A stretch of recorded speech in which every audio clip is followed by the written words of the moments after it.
நம்ம கேஜிஎஃப்ல தான் இந்த பரிதாப காட்சி. அடிக்கிற வெயில்ல புல்லு பூண்டு எல்லாம் காஞ்சி தீஞ்சி போய் இருக்குதுங்க.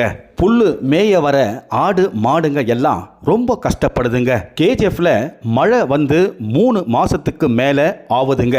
கோடை வெயில் கொளுத்துதுங்க. வெளியே நடமாட முடியலை. மழை எப்போதான் வரும் அப்படின்னு மனுஷங்க மட்டும் இல்லை, ஆடு மாடுங்க கூட காத்துன்னு இருக்குதுங்க.